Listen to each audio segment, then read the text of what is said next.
qu'elle soit, ne peut pas tout aborder. Impossible, humainement impossible.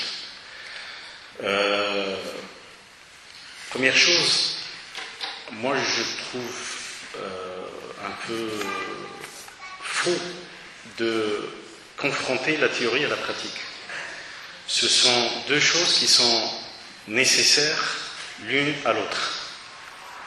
Et d'ailleurs, parfois, les frontières sont floues entre la théorie et la pratique.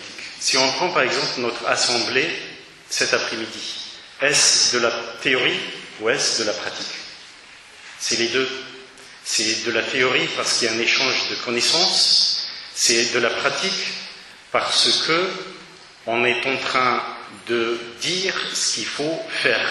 C'est comme l'exemple que vient de donner Hajj Amar, un homme qui entend l'imam dire des choses, il a le devoir d'aller voir sa femme pour lui rapporter ce qu'il a entendu. C'est exactement ce qui se passe entre nous cet après-midi. Donc, la pratique a besoin de la théorie, comme la pratique a besoin de la théorie pour être efficace, comme la théorie a besoin de la pratique pour être pertinente et réelle. Deuxième point, quand on parle de ta'at al-mar'a, encore une fois, le mot ta'a, il faut le prendre avec beaucoup de précautions. C'est une injonction d'Allah subhanahu wa ta'ala et de son messager. Et quand Allah subhanahu wa ta'ala et son messager disent quelque chose, on n'a plus le choix. Et c'est comme ça qu'il faut concevoir les choses. Et c'est ça ce que j'appelle la démarche spirituelle. Et non pas une démarche rationnelle, humaine. Parce que, compris humainement, cette notion d'obéissance perd toute sa valeur. Mais comprise spirituellement, elle est la parfaite illustration de la foi. Première chose. Deuxième chose, at-ta'atu la takunu illa fil ma'ruf. At-ta'atu la takunu illa fil ma'ruf. C'est-à-dire, une femme, par exemple, ne doit obéir son mari que quand il s'agit de choses valables, légales, conformes à la religion. Non seulement elle peut, mais elle doit ne pas l'obéir si jamais il lui demande des choses interdites par la religion. Troisième chose, très importante aussi, quand je parle de femmes spirituelles, vertueuses, etc., dans mon esprit, en face, il y a un homme, un époux correct. Je ne parle pas d'un époux irrespectueux. Je ne parle pas d'un époux qui n'assume pas ses devoirs. Je ne parle pas d'un époux qui frappe. Je ne parle pas d'un époux qui insulte. Je ne parle pas d'un époux qui rentre à minuit tous les soirs. Non, je parle d'un époux correct, responsable, vertueux lui aussi. Sinon, ça ne sert à rien. Al-ulama, ils ont autorisé la femme, vous savez qu'il est interdit à la femme de demander le divorce. Mais il y a des raisons pour lesquelles elle a le droit de demander le divorce. Certains ulama autorisent même pour la raison de tabac. Si l'homme fume et nuit à la femme, elle lui demande d'arrêter et elle refuse, elle a le droit de demander le divorce. Vous voyez à quel point la dignité de la femme doit être préservée. Dernier point, concernant la piété. Ça, c'est le comportement courant, quotidien du croyant, de la croyante. C'est pas seulement au sein du couple. Et pas seulement dans le cadre du mariage, avant mariage, pendant le mariage, après le mariage, que ce soit chez lui ou ailleurs. Et il faut que tout ce que fait le croyant et tout ce que fait la croyante relève de cette démarche de piété. Et c'est là où Allah subhanahu wa ta'ala leur facilite tout. وَمَنْ يَتَّقِ اللَّهَ يَجْعَلْ لَهُ مَخْرَجًا وَيَرْزُقْهُ مِنْ حَيْثُ لَا يَحْتَسِبُ. Celui qui craint Allah subhanahu wa ta'ala, il lui procurera une bonne issue. Et ça, c'est Allah subhanahu wa ta'ala qui le dit, et nous, en tant que croyants, nous avons l'obligation d'avoir confiance en Allah subhanahu wa ta'ala.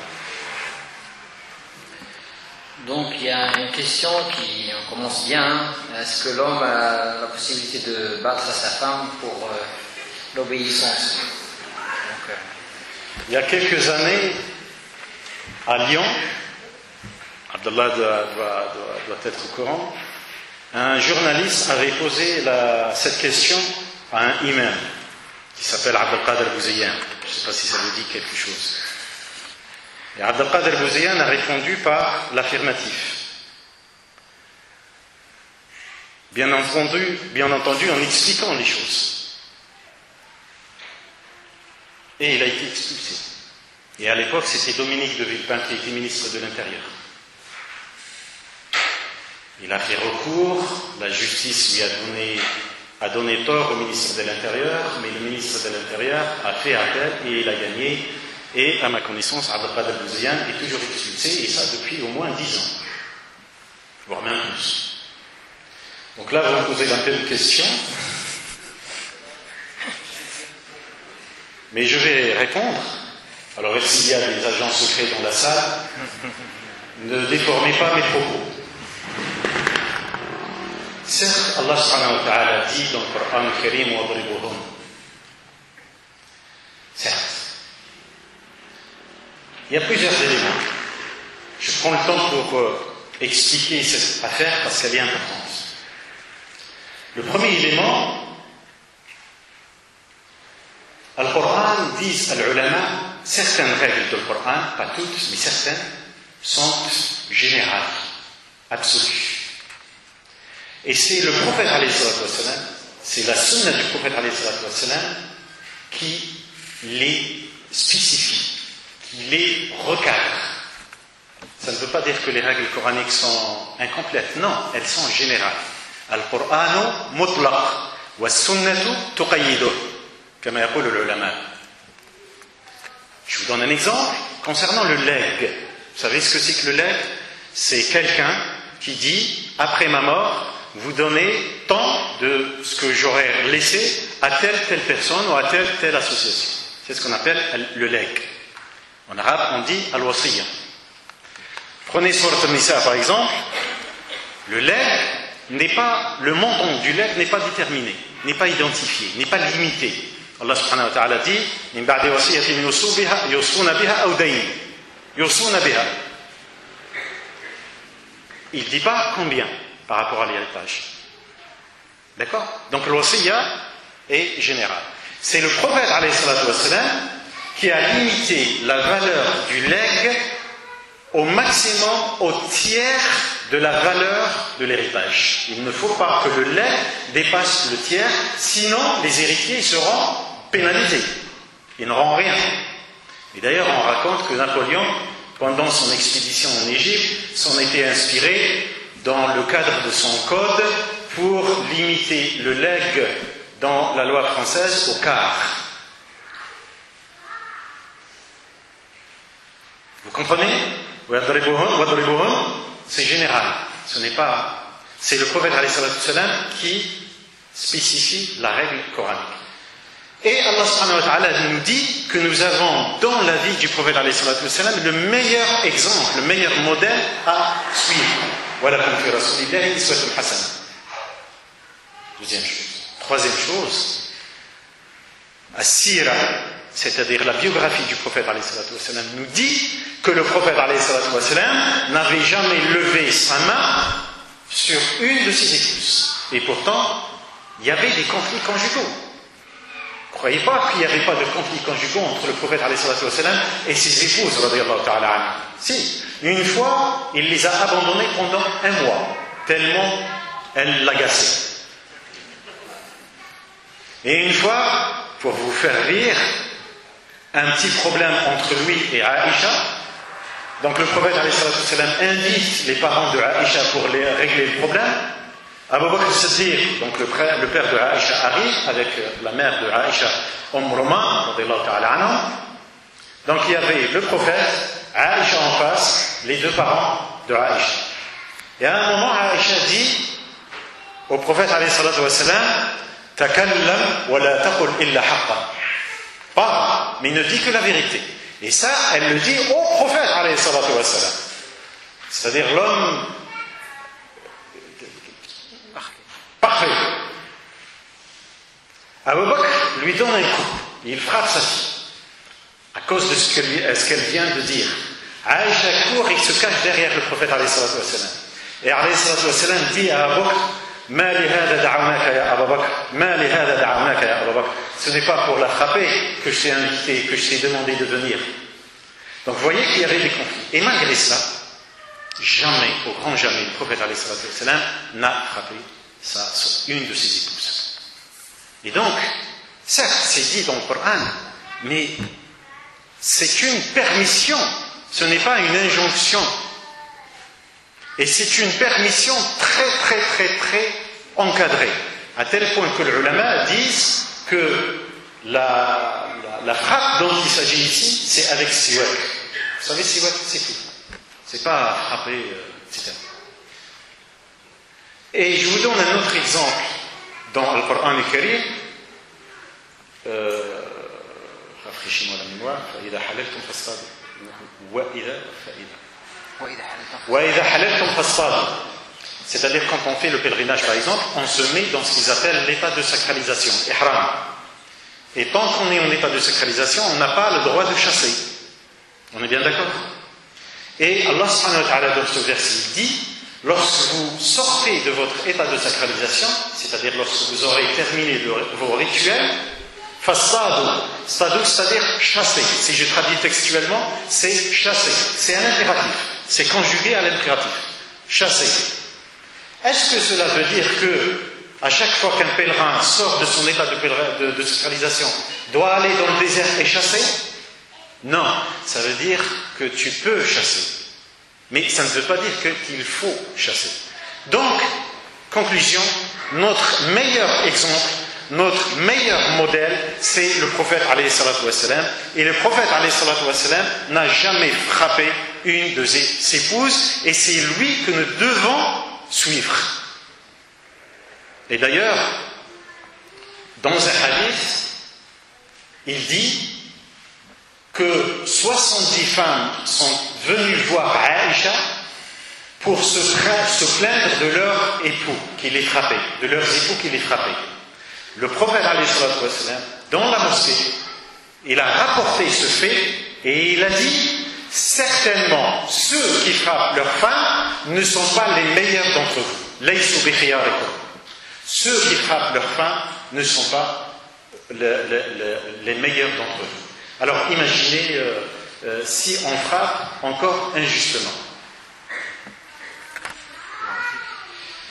Que doit-on faire quand la belle famille ne nous accepte pas pour des causes d'origine, le nationalisme?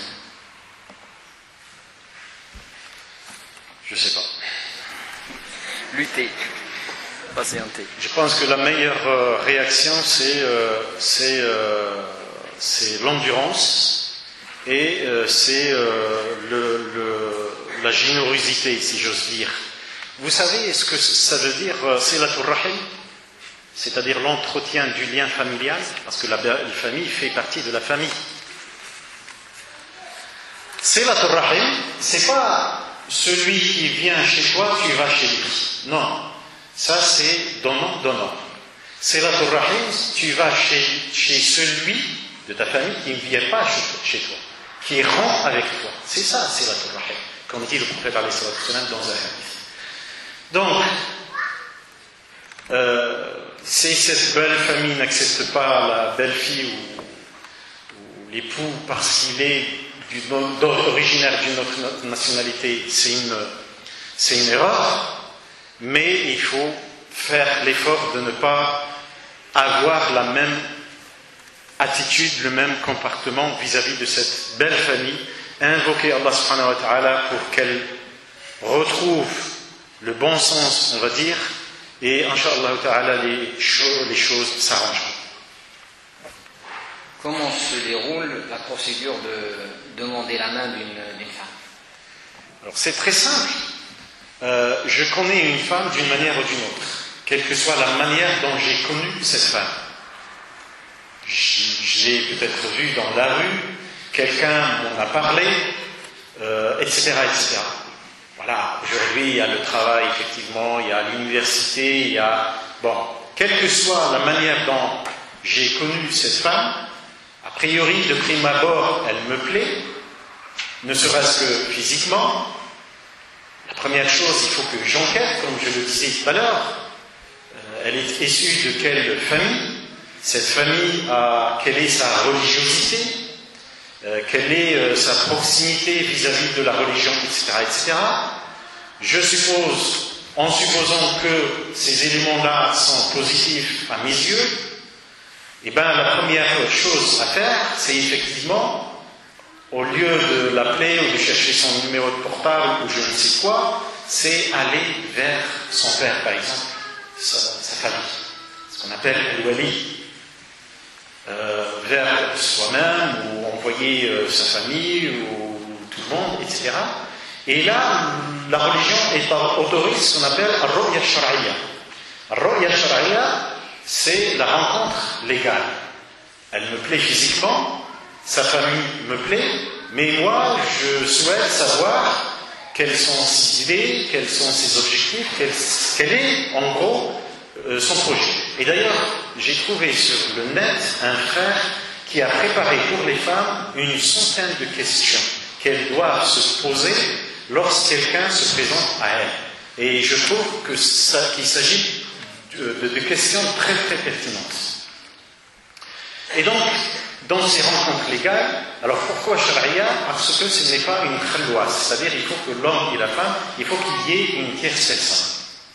Ça peut se produire chez la femme, par exemple, ça peut se produire sur un lieu public, mais je ne vois vraiment pas pourquoi ça ne pourrait pas se produire chez la femme en présence de sa mère, de son frère par exemple, de son père ou de quelqu'un de la famille. Pourquoi?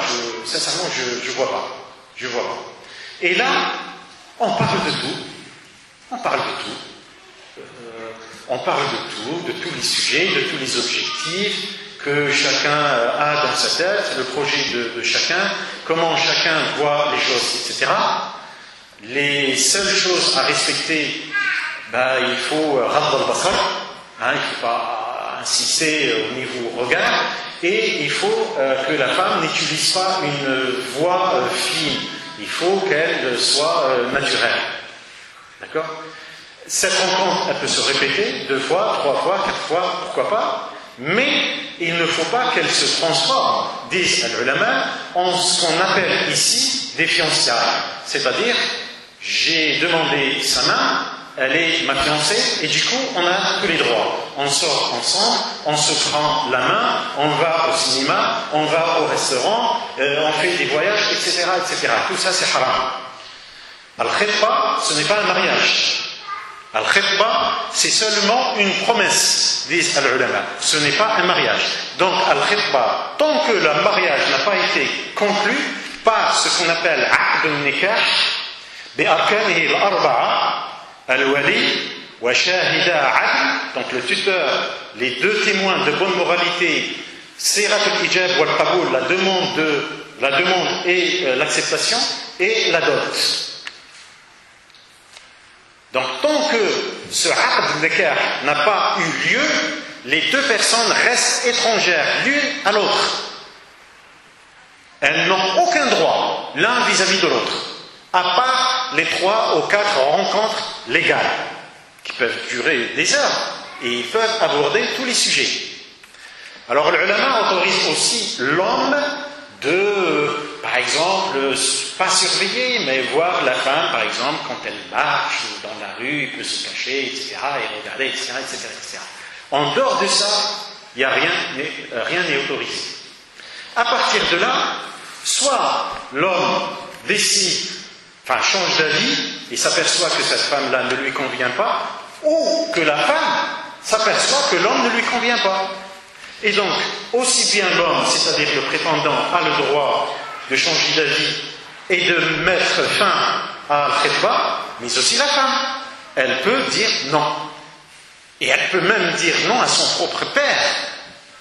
Vous connaissez l'histoire, cette jeune femme qui est venue voir le prophète pour lui dire: mon père veut me marier à son neveu pour préserver l'honneur de la famille. Et moi, je ne suis pas pour.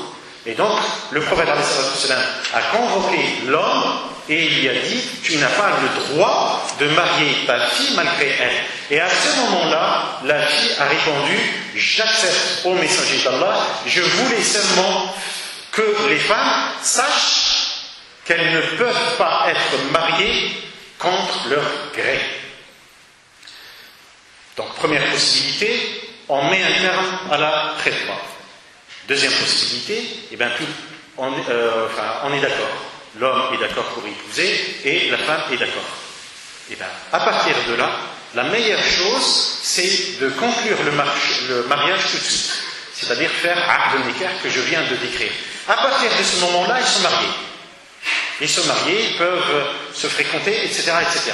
Alors, vivre ensemble sous le même toit, il faut regarder la société dans laquelle on vit. Par exemple, dans les pays du Maghreb, selon l'école malikite, ils exigent al-urs, c'est-à-dire la fête. Et moi, je pense que c'est quelque chose de bien. Ainsi, le mariage sera public. Tout le monde sait que telle personne et telle personne viennent de se marier, et tant mieux. Reste l'officialisation administrative. Ça aussi, al-ulama aujourd'hui, de plus en plus disent que c'est nécessaire. C'est pas seulement recommandé, c'est nécessaire. Sinon, en cas de problème, la femme n'aura aucun droit. Et d'ailleurs, si on n'officialise pas le mariage, la femme peut perdre un certain nombre de droits, tels que l'héritage, par exemple, en cas de décès de son mari ou de son abandon. Imaginez, elle est enceinte et on n'a aucun papier qui prouve qu'elle est mariée. Voilà, c'est la catastrophe. Aujourd'hui, avant, à l'époque du prophète, tabi'in, etc., la société, par son fonctionnement même, garantissait le lien de mariage. Aujourd'hui, les choses ont évolué. Et la société, par elle-même, ne garantit pas ce lien de mariage. C'est l'administration. Et c'est pour cela que je vous disais, certains ulama rajoutent comme condition l'officialisation administrative pour préserver les droits de l'un et de l'autre, et notamment ceux de la femme, mais aussi pour obliger l'un et l'autre à assumer leurs devoirs. Je rajouterai que la khitba, le fiançailles, c'est une promesse de mariage, Durant la période où la femme est fiancée, elle n'a pas le droit de recevoir une autre demande de mariage. Donc, c'est comme si elle est réservée où les deux sont. Il y a une réservation, on n'a pas le droit après de demander qu'un autre homme, qu'un autre prétendant vienne demander la main de cette femme, parce que, surtout s'il le sait, donc c'est interdit. Juste dans le même cadre, y a-t-il un délai pour la khitba, un délai à attendre avant le mariage? Il n'y a pas de délai. Le mariage peut se faire immédiatement après. Mais effectivement, on constate ce phénomène que moi je qualifie de négatif. Parfois, il reste 2 ans, 3 ans, 4 ans entre le khitba et le mariage. Et c'est complètement aberrant. Parce que 4 ans, c'est beaucoup. C'est beaucoup parce que, surtout dans le contexte dans lequel on vit, la tentation peut intervenir. Si la durée de khitba dure dans le temps, et ça arrive, et j'ai des exemples, et donc c'est mauvais. Et puis les 4 ans, ou les 3 ans, ou les 4 ans, souvent, il y a des problèmes. Et souvent ça aboutit à la rupture de la khitba. Et donc, khayrul birri ajiluh. Faire khitba, bien sûr, il faut tenir compte du contexte. Je ne dis pas qu'il faut se marier un jour après, mais il faut le faire tout de suite. Pourquoi attendre? Même religieusement, c'est bien. C'est-à-dire, quand le contrat de mariage est fait, ils deviennent mariés, ils peuvent se rencontrer, sortir, etc. Moustapha, intervention directe. Si quelqu'un veut intervenir directement, il lève la main. Salam alaikum wa rahmatullah. Donc, j'avais un peu entendu une interrogation en se disant, le conférencier dire, je ne comprends pas pourquoi on suit pas l'islam et on suit pas les choses comme ça. que des fois on commence tellement bien. Et alhamdoulilah, je voulais simplement intervenir en disant que cette dimension spirituelle, ces choses-là, ça peut rattraper les choses. Et c'est même si on se dit, bon, voilà, j'ai mal commencé, et je voudrais par là peut-être aussi rappeler que les premiers musulmans, avant de se tourner vers ça, il y en a qui ont très mal commencé. Ils ont enterré leurs filles, ils ont fait ceci, ils ont fait cela, et pourtant, la lumière de l'islam, de la spiritualité, ça leur a permis de sortir de ces choses-là. Donc, quelqu'un qui aurait, je sais pas, on fait des conneries parce qu'on est jeune, parce que ceci, parce que cela, il va dire, oh ben ça y est, je suis réglé d'accord, moi, j'ai pas de choses comme ça, pas du tout. La dimension spirituelle et les choses comme ça, ça permet de rattraper les choses et de pouvoir remettre les choses en direction de Dieu très haut. Et donc, je crois quand même que la dimension spirituelle dans le mariage, ça ne se limite pas pour, quand on a bien commencé, c'est vraiment quelque chose de général pour rattraper, et pas simplement dans le mariage. Dieu très haut, il est vraiment compatissant avec ses créatures, et si on s'est lourdement trompé, mais on regarde dans nos directions, il y a toujours une porte de sortie pour ceux qui se vont vers Dieu très haut. Notre intervention. Question. La sœur, elle peut venir nous voir, une sœur qui a posé une question, une sœur qui est gravement malade. Elle peut venir nous voir après, Inch'Allah.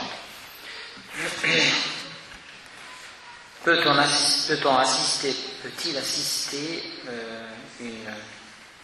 exister une amitié entre un homme et une femme? Vous connaissez ma position. Moi, je ne crois pas à une amitié homme-femme. Si le prophète alayhi salatu wassalam dit à chaque fois qu'un homme rencontre une femme, il y a forcément le shaitan entre eux, le texte est clair.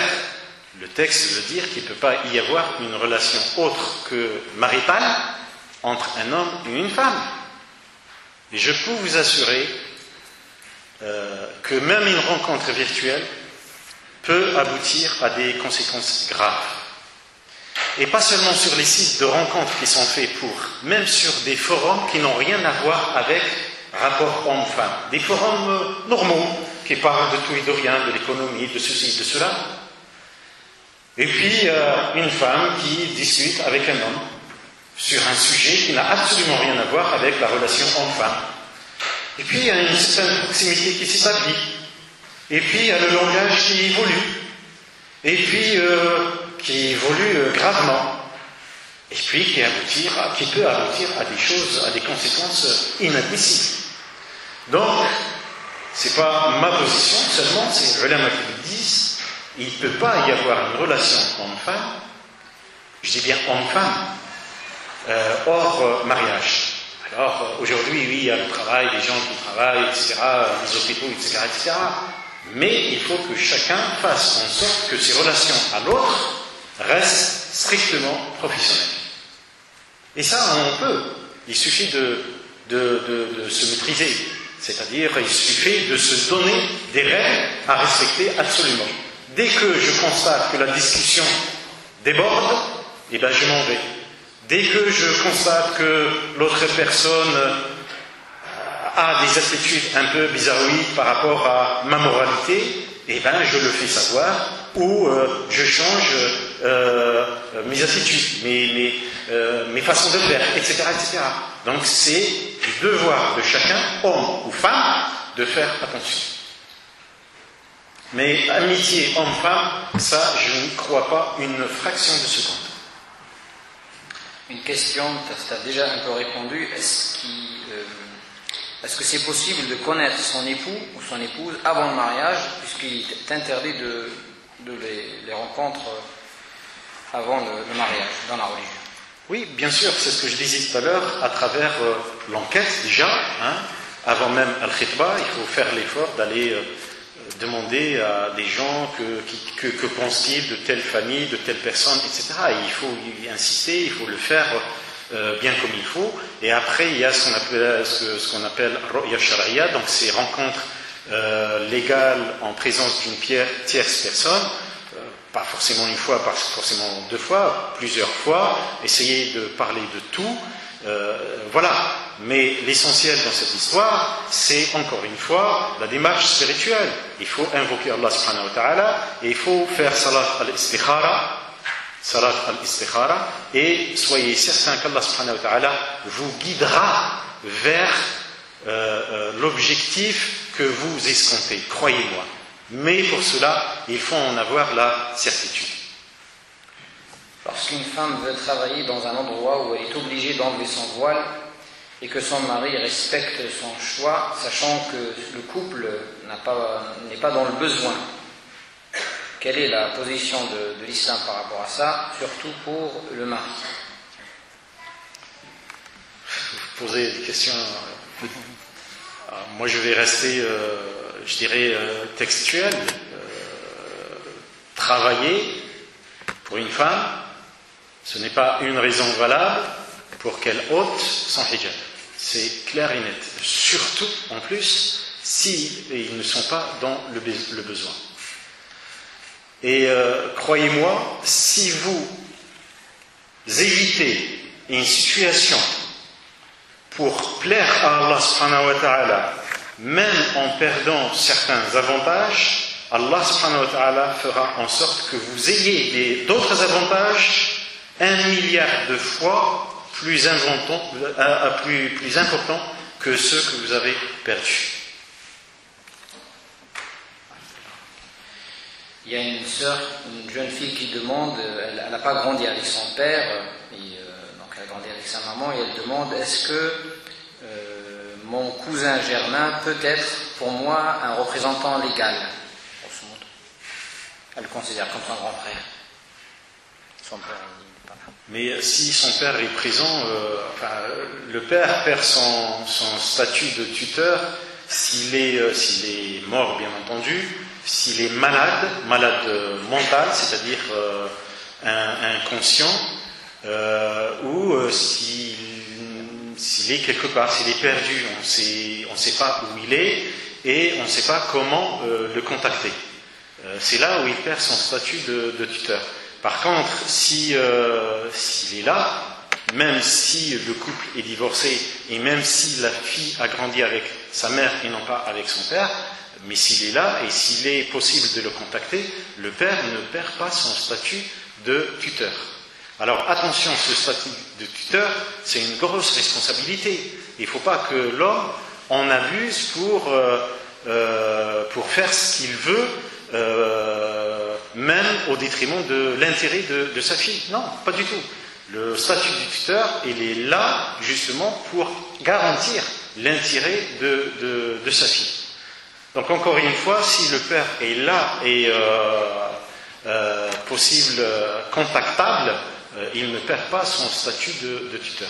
Alors selon les écoles juridiques, il y a une liste, il y a une hiérarchie. Ça commence toujours par le père, après il y a les ascendants, après il y a les descendants, mais il y a des différences entre une école et une autre. On a eu déjà cette question, est-ce que quand il y a deux personnes qui veulent se marier, des croyants, des jeunes, et les parents refusent pour des raisons de nationalité, donc qu'est-ce qu'il faut faire? Alors, moi je vais vous donner la réponse de certains ulama à qui on a posé ce genre de questions. Déjà, la nationalité, bien entendu, ce n'est pas un critère. On est bien d'accord.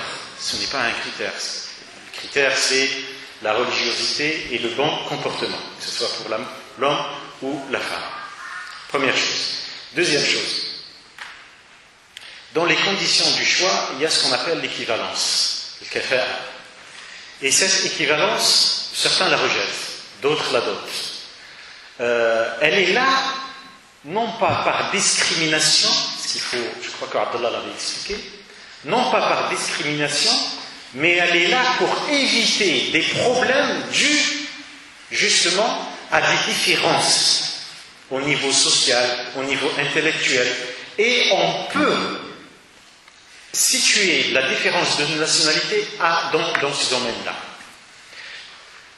Deuxième chose. Troisième chose, encore une fois, ce n'est pas un critère du tout. Troisième chose, il faut que ce soit l'homme ou la fille dont les parents refusent la nationalité de l'autre, et il faut que ce soit l'homme ou la femme, fasse l'effort auprès de ses parents pour leur expliquer, pour les convaincre que la différence de nationalité, ce n'est pas un critère. Et les convaincre pour accepter l'autre. Il faut qu'ils essaient par tous les moyens, quitte à faire appel à d'autres personnes respectées par les parents qui refusent l'autre, pour les convaincre que la nationalité, ce n'est pas un critère. Maintenant, supposons que les parents refusent dans tous les cas de figure. Alors, je vous dis ce que disent les ulama. Il vaut mieux obéir à ses parents. C'est ce qu'ils disent. Alors, je ne vous dis pas que c'est basé ou c'est fondé sur un texte, je vous dis seulement c'est la position de l'ulama. Il vaut mieux obéir à ses parents. Parce qu'on imagine mal une famille fondée sans l'accord des parents. Vous imaginez la situation par la suite, non seulement des futurs mariés, mais aussi de leurs enfants, donc futurs petits-enfants.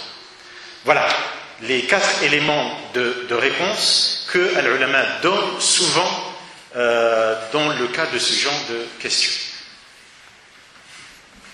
Et il ne faut pas que le prix du mariage soit la rupture avec les parents.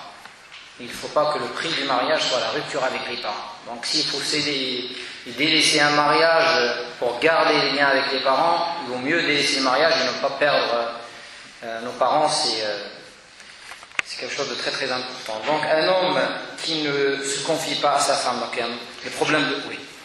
Et pour compléter la réponse, par contre, parce que ça aussi c'est un cas de figure qui revient souvent, l'homme n'est pas obligé d'obéir à ses parents s'ils lui demandent de divorcer. C'est-à-dire une fois le mariage conclu, etc.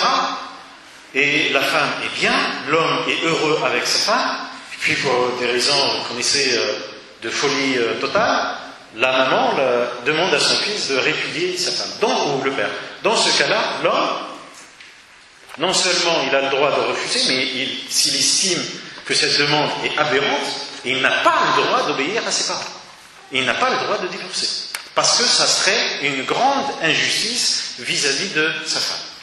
Donc autant il faut faire attention avant le mariage, en respectant les parents, la position des parents, autant l'homme n'est pas obligé d'adopter la position de ses parents après le mariage. Très bien. Donc une question sur le problème de communication, son mari qui ne lui parle pas. Donc, voilà. Là c'est de la psychologie. Oui, c'est vrai que c'est un problème aussi ça. L'homme qui rentre le soir, il se met devant la télévision et puis il ne dit mot à sa femme. Alors c'est une mauvaise attitude. Il n'y a aucun doute là-dessus. C'est une mauvaise attitude. Ce même homme, vous allez le voir à l'extérieur, c'est une cassette. Il n'arrête pas de parler à ses amis, etc. Il rentre chez lui, il dit rien. C'est une mauvaise attitude. Il faut savoir que le prophète, lorsqu'il rentrait chez lui, Wallah il-Azim, vous trouvez ça dans Kutub al-Sira, il parlait à ses épouses, c'est-à-dire à l'épouse de ce jour-là, parce que chaque jour il le consacrait à une de ses épouses, et donc il parlait de tout et de rien. Et Aïcha raconte que quand il terminait de faire sa prière surérogatoire, parce qu'il faisait tous les soirs 11 rak'ah en général, la nuit après l'Isha, donc il touchait à Aïcha pour voir si elle dormait ou pas.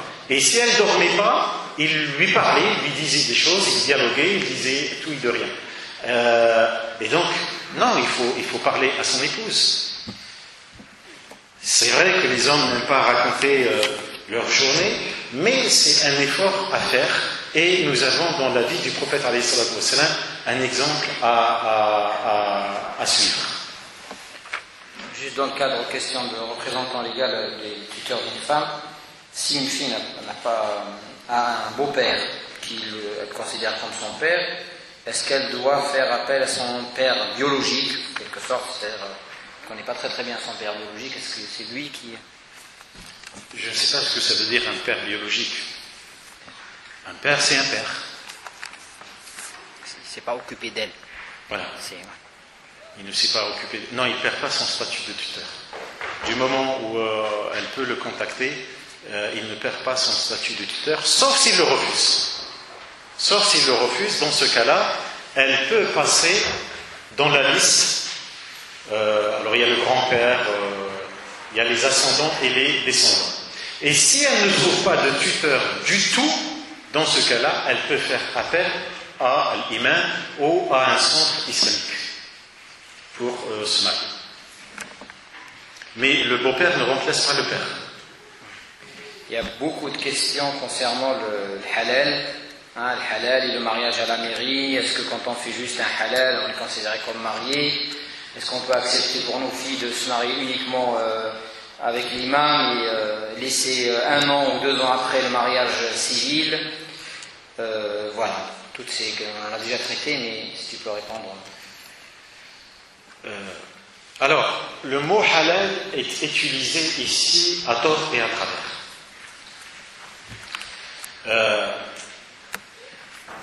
Je profite de cette occasion de parler de ce qu'on appelle faire le halal. C'est-à-dire vous avez 2 êtres, une femme et un homme, qui se fréquentent. 6 mois, 6 ans, 10 ans. Soi-disant, c'est des copains, des amoureux, je ne sais quoi. Et ils transgressent toutes les règles. Toutes les règles. Et ils peuvent même commettre l'irréparable. Et puis un jour, ils se réveillent. Et ils viennent voir l'imam pour dire « Ah, nous voulons faire le halal ». C'est bien qu'ils reviennent à leur conscience, on va dire. Parce que tant qu'ils ne l'ont pas fait, ils étaient complètement inconscients. Mais ce que je voudrais dire, c'est que il faut éviter que ça soit un comportement ordinaire. Et il faut faire en sorte que ça ne se banalise pas. Chacun dans sa famille, avec ses enfants, avec ses frères et sœurs, avec ses cousins et cousines, il faut qu'ils fassent cet effort de leur dire que al-haram, c'est al-haram. Soi-disant, on se fréquente avec l'intention de se marier un jour. Al-halal, al-haram, haram. Wal-halal, halal. Wal-halal, ne rend pas ce qui est illicite, licite. Ce qui est illicite reste illicite. Et ce n'est pas parce que tu as l'intention vous avez l'intention de vous marier un jour que vous avez le droit, parce que c'est ce qu'ils pensent, certains. Ah, mais nous avons l'intention de nous marier un jour. Et en attendant, on peut faire ce qu'on veut. Eh bien non. L'illicite reste illicite. Et donc, qu'ils se repentissent, c'est quelque chose de bien.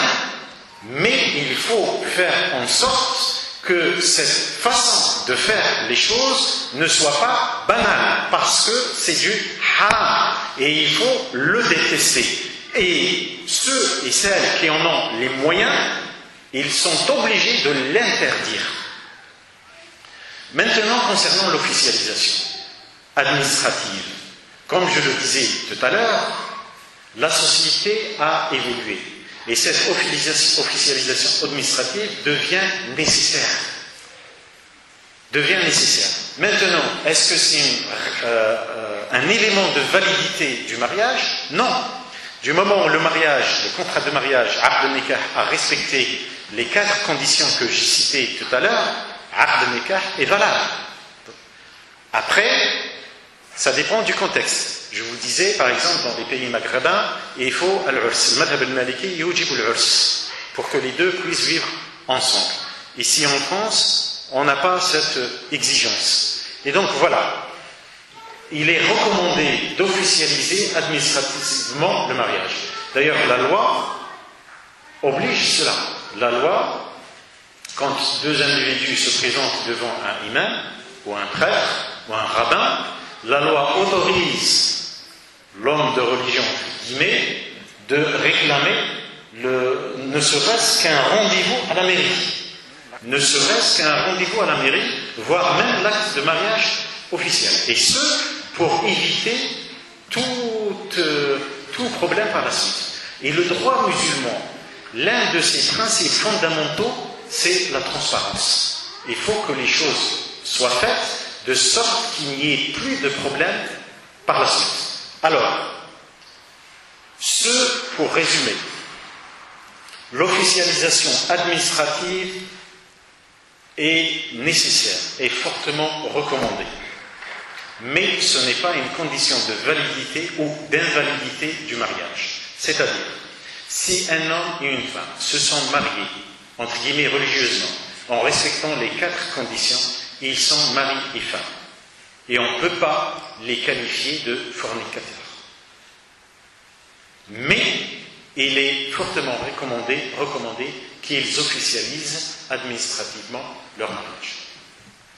Donc, moi je vous conseille de ne pas, on l'a dit la dernière fois aussi, je vous conseille de faire tout à la fois. C'est-à-dire que si on a organisé le mariage le samedi soir, le samedi à midi, on est à la mairie, on fait la mairie, et le samedi soir, l'imam intervient. Comme ça, l'imam lui-même est protégé, parce que l'imam, quand il marie les gens, quand ils ne sont pas mariés à la mairie, il risque 6 mois de prison et 7 500 € d'amende. Et ça, c'est des textes qui le disent. Donc, si on demande à l'imam de venir chez nous et qu'on n'est pas marié à la mairie, ben voilà à quoi on l'expose. Donc c'est un réel problème. Mais après, au-delà de l'aspect juridique, il y a l'aspect religieux.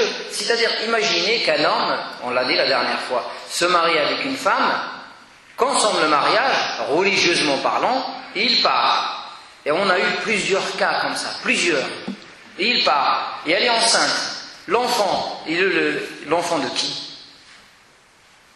Comme vous le savez, dans la religion musulmane, la lignée et la filiation, elle est obligatoire. La femme, dans ce cas-là, elle est dans l'obligation de lui donner son nom à elle. Et ça, c'est contre les principes de l'islam. Il n'y a pas d'héritage aussi. Ça, c'est contre le principe de l'islam. Donc, l'acte du mariage à la mairie devient un acte islamique. Donc, ne laissez pas vos sœurs et vos filles sortir de chez vous qu'avec un papier à la mairie et l'imam par la suite. Les deux sont nécessaires, Inch'Allah, et les deux sont suffisants. Mais ne faites pas les choses à l'envers. Celui qui veut se marier et qui est sincère dans sa démarche, ben, il se marie une fois pour toutes. Pourquoi juste le religieux? On va voir après, on va tenter, on va essayer, et après on verra. Si ça marche, eh ben on passe à la mairie. C'est-à-dire que l'intention au début n'est pas bonne. Tu n'as pas vraiment envie de te marier, tu as envie de tenter, de tester. Donc attention, le mariage c'est un tout. Si on veut se marier, on réfléchit bien, et on choisit bien la personne, et on s'engage une fois pour toutes pour la vie. Il peut ne pas marcher par la suite, mais au moins, quand on s'engage, on s'engage. Mais vouloir tester, l'islam nous a donné de voir la femme en période de fiançailles, de discuter avec elle. Mais après, une fois la procédure est lancée, elle est lancée pour le mariage et non pas pour une période de test. Donc ne laissez pas vos filles ni vos sœurs sortir de chez vous qu'avec un papier écrit qui garantit les droits et les devoirs de chacun, sinon ça devient vraiment très très grave. Nous avons eu le cas où une femme est mariée avec 3 hommes à la fois. Une femme qui est mariée avec 3 hommes à la fois. Pourquoi? Parce qu'elle est mariée juste avec la parole. Un imam qui l'a mariée avec quelqu'un, et elle va changer de ville, voir un autre imam, elle lui dit non, je ne suis jamais mariée moi. Et il l'a mariée avec un deuxième, et elle va changer de ville, et il l'a mariée avec un troisième. Vous voyez les dégâts que ça peut amener ce mariage entre guillemets halal, et en réalité il n'a rien de halal. Pour compléter, les ulama disent, de manière générale, les ulama al-usul disent أينما كانت مصلحة الناس فتمت شرع الله. Là où il y a l'intérêt des hommes, il y a la loi d'Allah subhanahu wa ta'ala. Le code de la route, par exemple, même si ce n'est pas les musulmans qui l'ont inventé, mais du moment où ce code est nécessaire pour l'intérêt de la communauté, eh bien il intègre le droit musulman. Ce qu'on vient de dire à propos de l'officialisation administrative du mariage répond à la même logique. C'est-à-dire il garantit les intérêts de l'un et de l'autre et surtout, tout particulièrement, de la femme. Et du coup, eh ben, il intègre le droit musulman.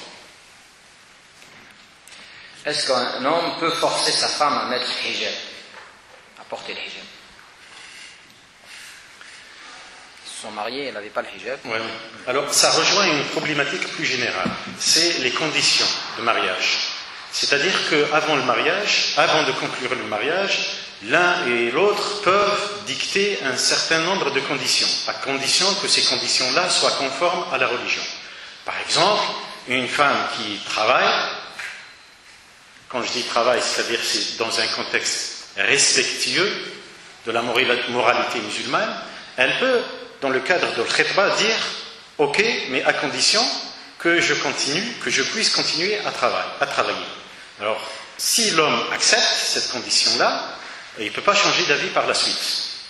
Il ne peut pas changer d'avis par la suite, sauf dans le cas où il s'aperçoit que les conditions de travail de sa femme ne respectaient pas la moralité musulmane. Mais en règle générale, chacun est obligé de respecter les conditions de l'autre, sur lesquelles on s'est mis d'accord avant le mariage. Et le prophète dit dans un hadith, s'il y a des conditions que chacun doit respecter absolument, ce sont bel et bien les conditions du mariage. Maintenant, al-hijab.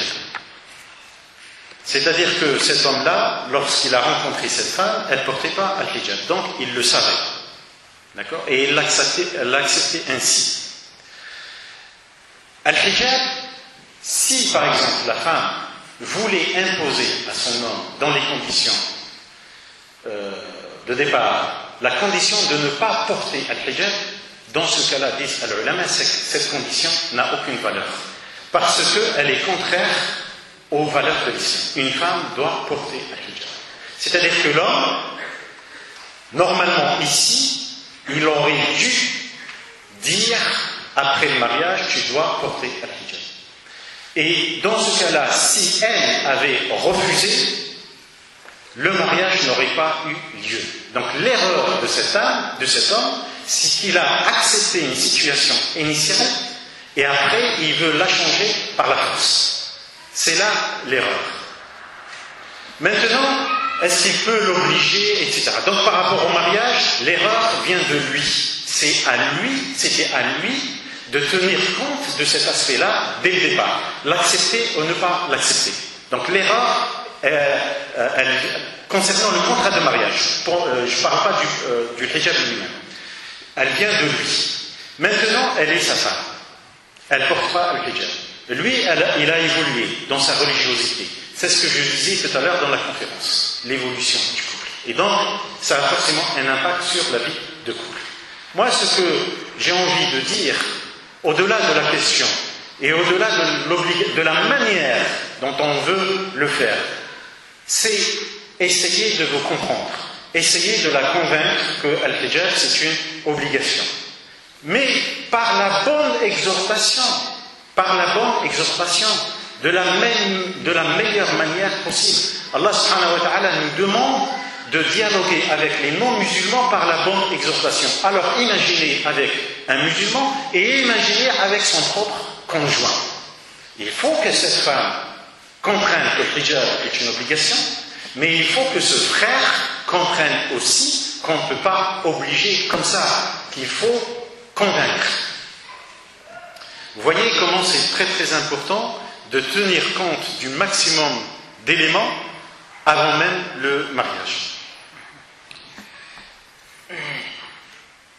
Est-ce qu'une femme doit obligatoirement porter le nom de son mari, le nom de famille de son mari? Pas du tout.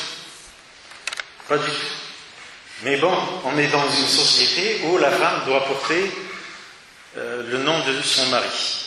Alors je crois que la loi a évolué, elle peut maintenant porter le sien également, mais en islam, non, pas du tout. On disait Aïchatou bintu Abi Bakr as-Siddiq. On ne disait pas Aïchatou Rasulillah. On disait Hafsatou bintu Umar. On disait Khadijatou bintu Khuwaylid. Et donc, non, en islam, d'ailleurs, c'est pas obligatoire, ça n'a pas raison d'être.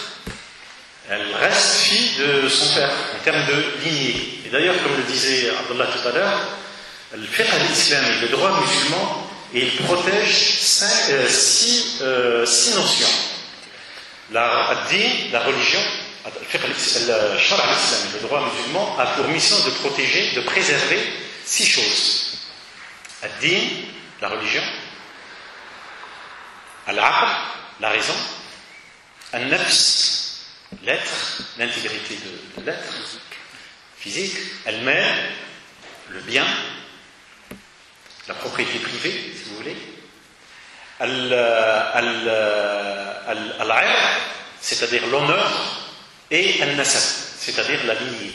Et c'est pour cela que al-tabanni haram, l'adoption plénière, est interdite. C'est-à-dire prendre un enfant et lui donner son nom. Ça, c'est catégoriquement interdit. Tu peux le prendre pour le prendre en charge, ce qu'on appelle kafalatul yatim, kafilul yatim wa ana hakara, disait le prophète alayhi salam. C'est-à-dire moi et celui qui prend en charge un orphelin, on sera comme ça au paradis. Mais lui donner ton nom, c'est haram. Pourquoi? Eh bien parce que ça change la généalogie des uns et des autres. Zina haram, parce que c'est une fahisha, et parce que aussi ça mélange les lignées généalogiques. Quel âge conseillez-vous pour le mariage d'une fille?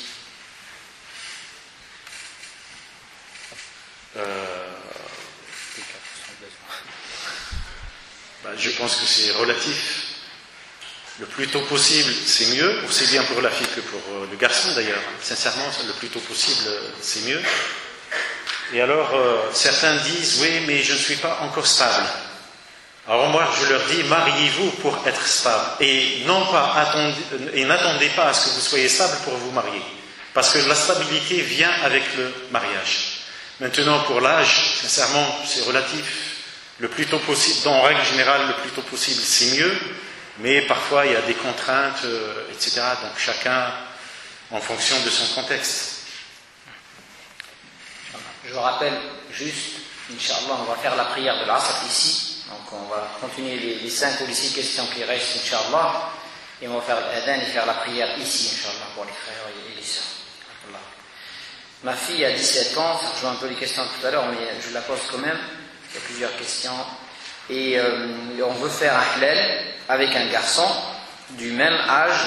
Ma question est, ma fille va entrer en apprentissage pour 2 ans. Comment procéder au bon déroulement de la cérémonie? Il vaut mieux attendre la fin de ses études. Et l'autre question, est-ce que le halal peut se faire pendant le mois de Ramadan ou il vaut mieux attendre après? 17 ans et demi déjà. Alors pour le mariage pendant le Ramadan, bien sûr, il n'y a aucun problème. C'est à éviter. Mais pour des raisons pratiques, mais vraiment pratiques, c'est à éviter. Voilà. Mais juridiquement parlant, ça pose aucun problème. Concernant la fille, alors peut-être qu'on va faire une dérogation par rapport à ce qu'on disait tout à l'heure, c'est-à-dire que c'est des jeunes qui se connaissent, etc. Et l'idée, enfin la question qui se pose, est-ce qu'on se contente de al-khitba et on fait le mariage dans 2 ans? C'est ça? Sachant que pendant ces 2 ans-là, l'un et l'autre restent étrangers l'un par rapport à l'autre et ils n'ont absolument aucun droit de se fréquenter ou quoi que ce soit.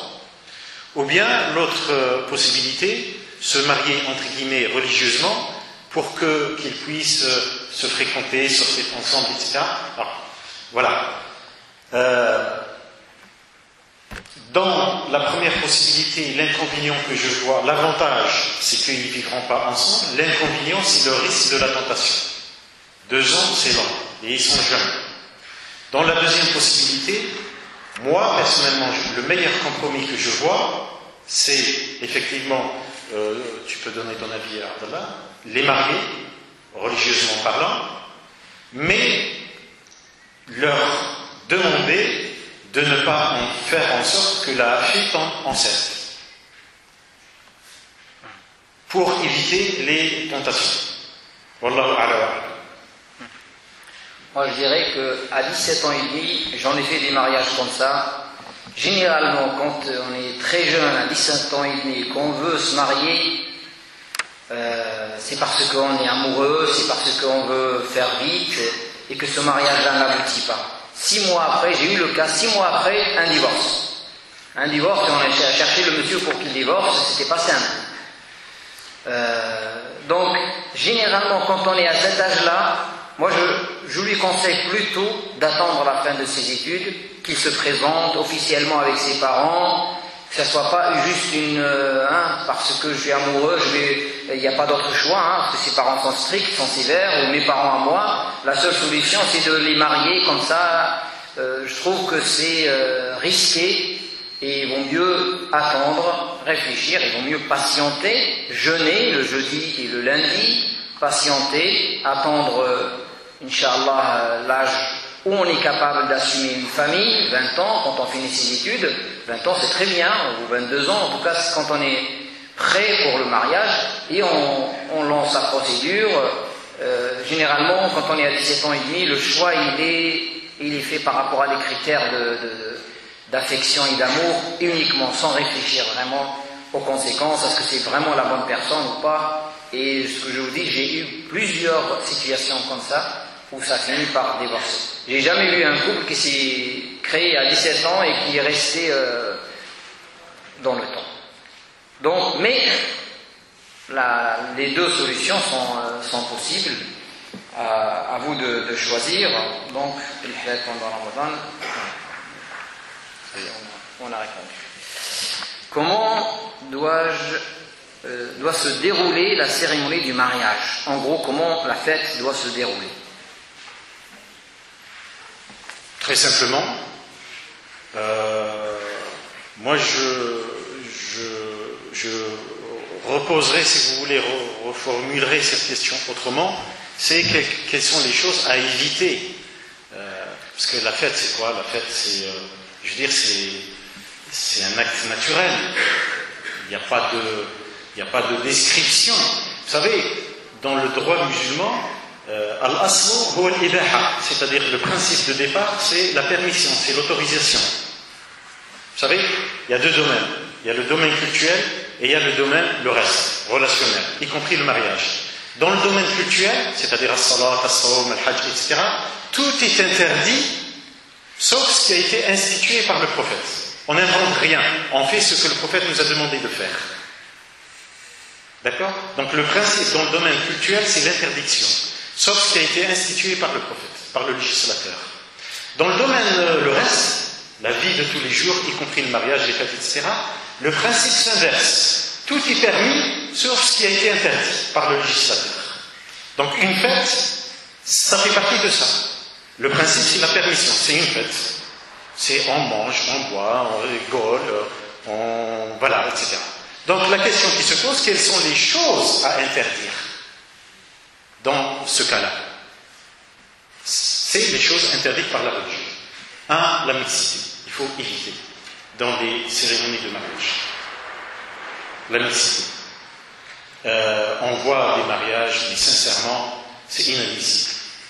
Des femmes à moitié nues avec des hommes en train de danser sur le même site avec une musique vulgaire, des paroles grossières. Comment voulez-vous qu'Allah subhanahu wa ta'ala bénisse un tel mariage et bénisse la famille issue de ce mariage, sauf s'il y a repentir après. Ça, c'est autre chose. Donc, mixité, les vêtements indécents, la musique, les paroles grossières. Les femmes, elles ont le droit de faire la musique tabl, je ne sais pas comment ça s'appelle en français, tambour, et de chanter, mais dans leur coin, entre elles, de danser même entre elles. Et le prophète alayhi sallam l'avait dit.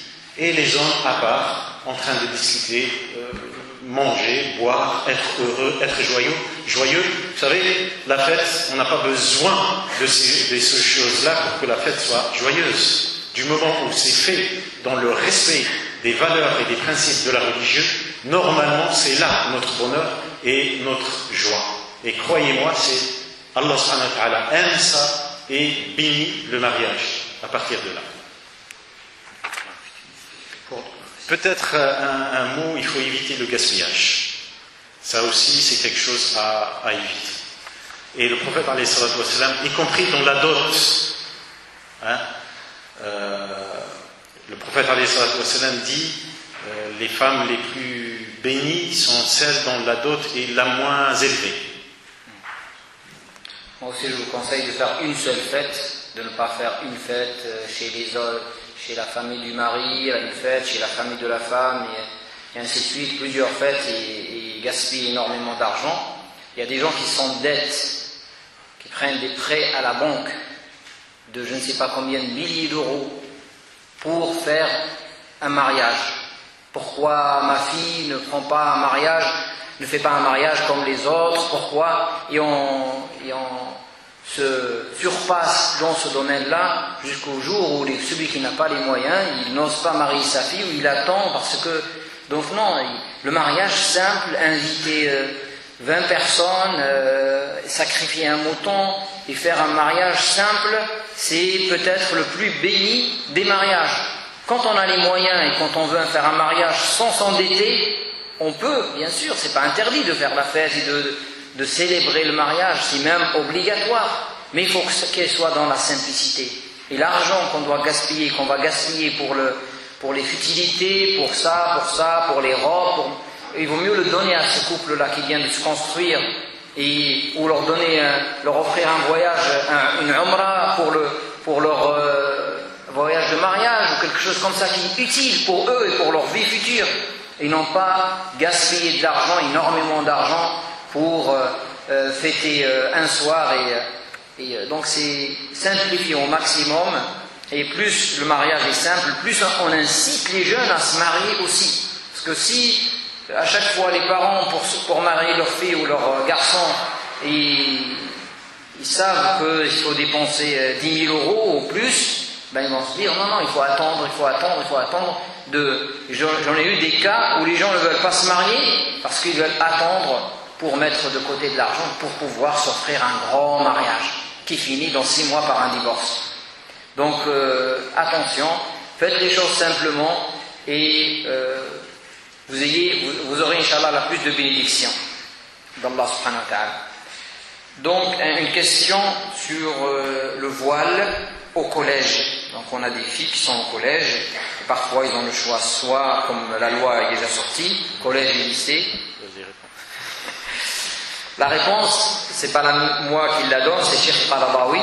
On lui a posé exactement cette même question quand la loi ici en France est sortie en 2004. On a posé la question à Cheikh Qaradawi, si une fille a le choix entre étudier ou enlever son voile, sa réponse était de lui demander d'étudier, aller à l'école, mais mettre son voile jusqu'à l'arrivée à la porte, devant la porte de l'école, l'enlever par obligation et en ayant dans le cœur un petit pincement, parce que c'est pas ça qu'elle doit faire, mais parce que elle le fait pour étudier et le remettre à la sortie. Voilà, c'est Cheikh Qaradawi qui a donné cette réponse, et qu'il y a un ordre de priorité. Hijab, certes, c'est une obligation, d'accord, personne ne dira le contraire. Allah le cite 2 fois dans le Coran, comme si c'est une obligation religieuse. Celui qui vous dit le contraire ne connaît pas l'islam, ou c'est un menteur.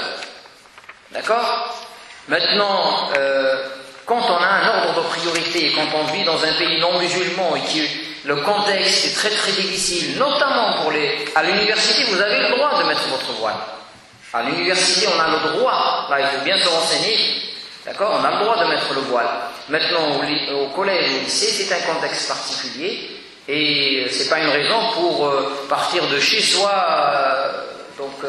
non voilé, non. Quand l'islam nous donne une dérogation, la dérogation s'arrête là où on a la possibilité de faire l'acte, on doit le faire. Si je peux aller avec mon voile jusqu'à la porte du collège, je vais jusqu'à la porte du collège, et là j'en enlève. Personne ne vient m'obliger de l'enlever à 100 mètres avant. Personne. Donc il faut être fier de sa religion aussi. Hein? Il faut être fier de sa religion. S'afficher en tant que musulman, ce n'est pas interdit. Ici même, le voile, c'est un signe de pudeur. C'est la pudeur qui est derrière le voile. Donc c'est tout un tout. On doit... quelque chose à dire, Non, d'autres questions. Très bien. Donc on doit être fier de sa religion et se limiter à ce que les savants nous ont donné comme dérogation. Voilà sur cette question. Que pensez-vous des sœurs vivant seules et jamais mariées? Est-ce que vous avez un conseil à leur donner?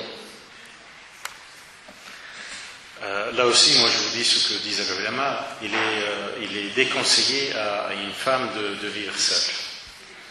Il est déconseillé à une femme de vivre seule, donc si elle a la possibilité de, même si, Allah subhanahu wa ta'ala, ce qu'elle retrouve un mari, des maris rapidement, mais en attendant, il vaut mieux que cette femme-là vive au sein de sa famille avec ses parents si c'est possible. Il est déconseillé qu'une femme vive seule. Wallahu ta'ala a'lam. Question, mon ex-mari ne m'a jamais donné ma dot, est-ce une dette pour lui? Il n'y a pas plus grande dette qu'une dot non donnée à une femme après son divorce. Il n'y a pas plus importante dette aux yeux d'Allah subhanahu wa ta'ala que celle-là.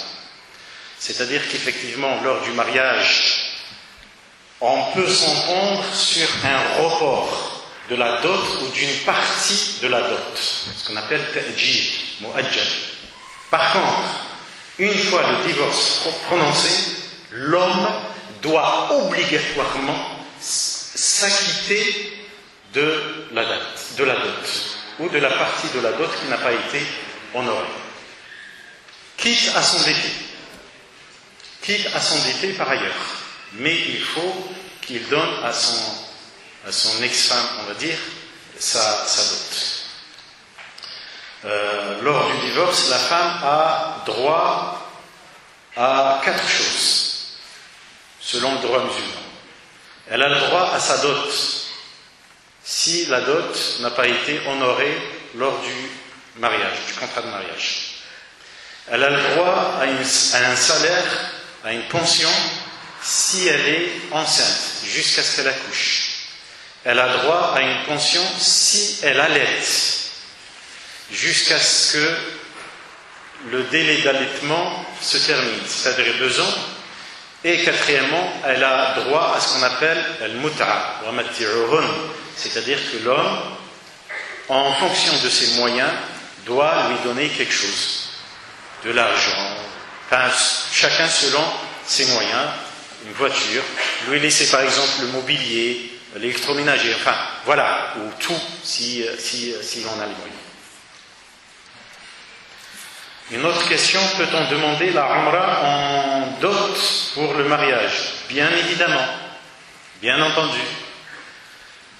Un jour, le prophète était assis avec ses compagnons, et il y a une femme qui est venue, radiyallahu ta'ala anha wa ardaha, et qui s'est proposée au prophète, c'est-à-dire elle lui a demandé de l'épouser. Elle s'est proposée elle-même. Donc le prophète, ce jour-là, n'avait pas envie de se marier, donc il s'est tu, il n'a pas répondu.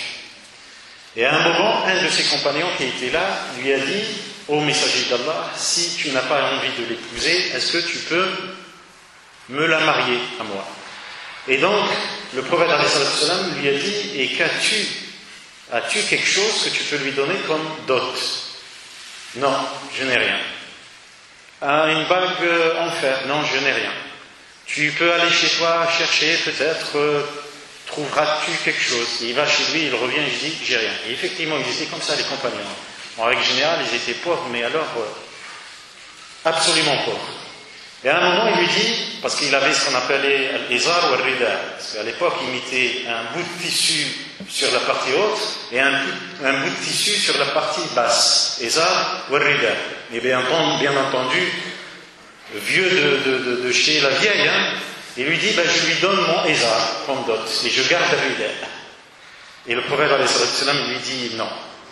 Et après ils se sont tus, et à un moment l'homme se lève pour partir. Et le prophète alayhi salam le rappelle, il lui dit, est-ce que tu apprends par cœur quelques sourates de Al-Qur'an al-Karim? Et l'homme répond oui. Il lui dit, je t'accorde la main de cette femme contre le fait de lui apprendre ce que tu apprends toi-même comme Qur'an Karim. Donc voilà, effectivement, Al-Umrah, ça peut faire l'objet d'une dot. Et ce sera une belle chose en plus. Hein? Une belle dot. Une belle dot.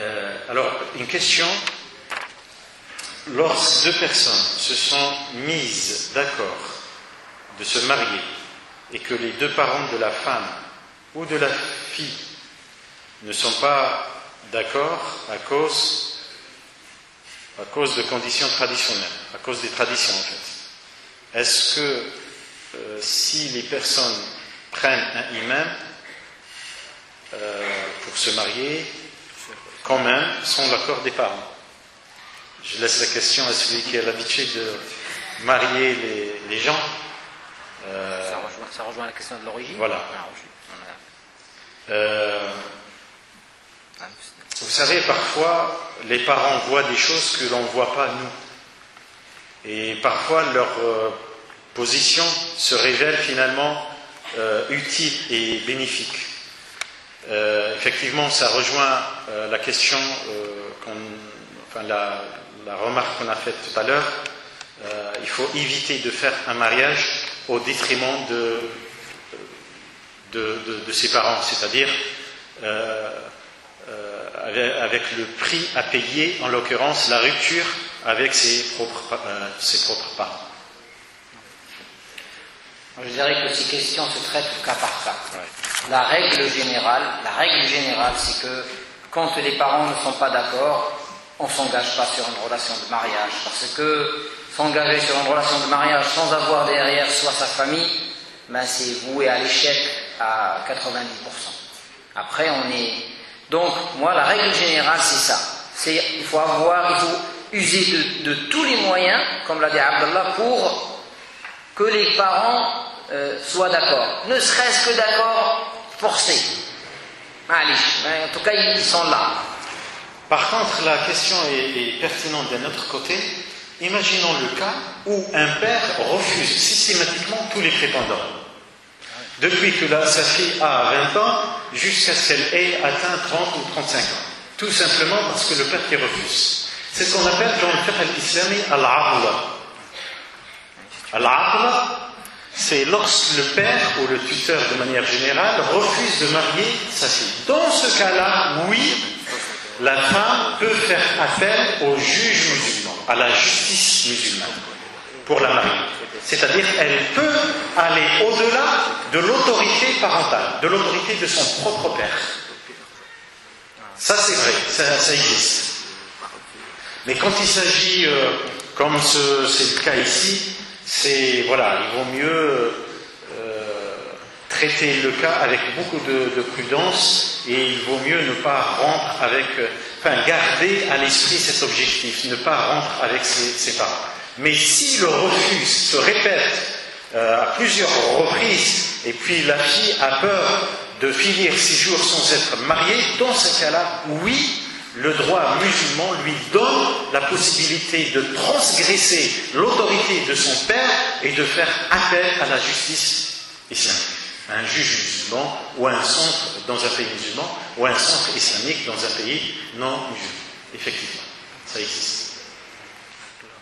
Et certains savants disent que si le père refuse 3 mariages, 3 prétendants sans raison valable, juste parce qu'il veut profiter du salaire de sa fille, parce qu'il veut... Ça existe malheureusement, ça existe des parents qui veulent empêcher leur fille de se marier parce que, soit par son attitude, soit il exige beaucoup d'argent, soit il veut profiter du salaire de sa fille, il veut la garder pour des raisons financières. Dans ce cas-là, au cas par cas, comme j'ai dit, l'imam peut marier la fille contre la volonté de son père. Oui, ça existe, mais c'est pas dans le cas normal quand le père dit à sa fille, voilà, cet homme ne convient pas pour telle raison, et qu'il a des arguments, et la fille, parce qu'elle l'aime, parce qu'elle est passionnée, elle veut absolument se marier contre la volonté de ses parents. Non. Donc la dernière question, Inch'Allah, c'est quelqu'un qui a amené qui s'est marié avec une femme à l'étranger, dans un pays musulman. Il lui a menti, il lui a dit qu'il était riche, qu'il avait un 4x4, qu'il avait de l'argent, une maison, et cette femme est très belle, donc, et elle s'est mariée avec lui, et quand elle arrive ici, elle trouve que tout ça c'était des mensonges. Qu'est-ce qu'elle doit faire? Elle est mariée. D'abord, encore une fois, je ne veux rien imaginer, rien supposer, mais comment ils se sont connus? Est-ce qu'il y a eu enquête? Est-ce qu'il y a eu information? Est-ce qu'il y a eu une intervention des deux familles, et notamment la famille de la femme, et notamment son tuteur, son père, etc. C'est pour ça que j'ai insisté tout à l'heure sur tout ça avant le mariage. Maintenant, elle découvre qu'il avait menti et que la vie matérielle qu'il lui offre est en deçà de ce qu'elle espérait. L'ulama disent dans ce cas-là, s'il n'y a que ça, il vaut mieux qu'elle patiente et qu'elle endure et qu'elle ne rentre pas sans mariage. Voilà. C'est-à-dire, il faut qu'elle fasse l'effort de s'adapter à la situation qu'elle découvre malheureusement. Mais au-delà de cette demande d'endurance et de patience, juridiquement parlant,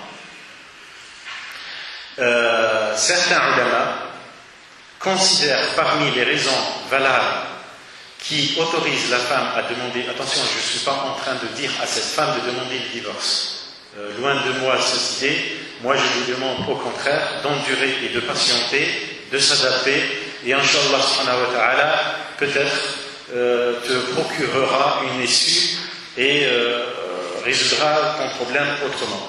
Mais effectivement, certains ulama considèrent parmi les raisons valables qui donnent à la femme le droit à demander le divorce la pauvreté de l'époux. Alors ça peut paraître paradoxal, mais c'est comme ça. Et surtout, si la femme vient d'une famille aisée et riche, c'est-à-dire qu'elle était habituée à un certain niveau de vie assez élevé, et du jour au lendemain, elle se retrouve avec un niveau de vie très bas et qui lui fait des problèmes. Surtout dans ce cas-là où il y a eu mensonge. Donc voilà la réponse juridique et la réponse entre guillemets spirituelle. Jazakumullahu khayr wa barakallahu fikum. Je laisse la parole à mon frère Abdallah pour clore cette réunion par dua. Alhamdulillah. ولا إله إلا الله والصلاة والسلام على رسول الله اللهم اغفر لنا ذنوبنا ولأهالينا وذوينا ولسائر المسلمين والمسلمات الأحياء منهم والأموات اللهم انصر الإسلام والمسلمين في أقاصي الأرض وأدانها اللهم لا تسلط عليهم من لا يخافك فيهم ولا يرحمهم اللهم كن لإخواننا وأخواتنا في بلاد الشام وفي بلاد بورما وفي سائر بلاد المسلمين اللهم عليك بالظالمين الطغاة الغاشمين اللهم كن للأرامل واليتامى والفقراء والمساكين آمين آمين آمين اللهم إنا ظلمنا أنفسنا ظلما كثيرا ولا يغفر الذنوب إلا أنت فاغفر لنا وارحمنا إنك أنت الغفور الرحيم اللهم باعد بيننا وبين خطايانا كما باعدت بين المشرق والمغرب اللهم نقنا من خطايانا كما ينقى الثوب الأبيض من الدنس اللهم اغسلنا من خطايانا بالماء والثلج والبرد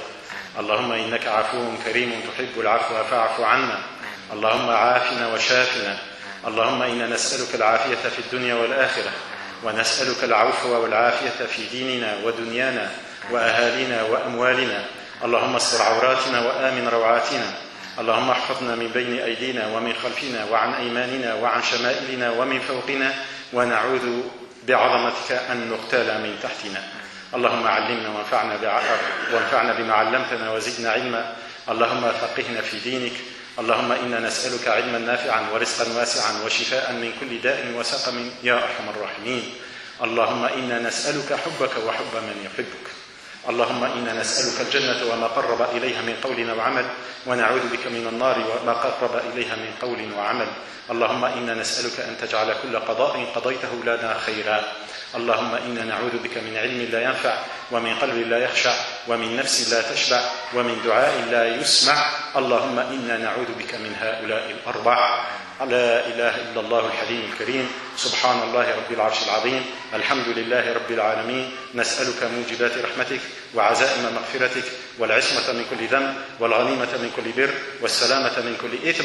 لا تدع لنا ذنبا إلا غفرته، ولا هما إلا فرجته، ولا حاجة هي لك رضا ولنا فيها صلاح إلا قضيتها يا أرحم الراحمين.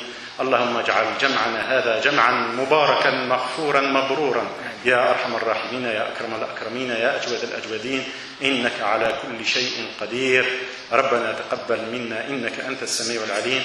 وصل اللهم وسلم على نبيك الطيب الكريم وعلى آله وصحبه ومن دعا بدعوته بإحسان إلى يوم الدين. سبحان ربك رب العزة عما يصفون، وسلام على المرسلين، والحمد لله رب العالمين. وتقبل الله صيام وقيام الجميع بمزيد من الأجر والمغفرة والثواب. وبارك الله فيكم، والسلام عليكم ورحمة الله تعالى وبركاته.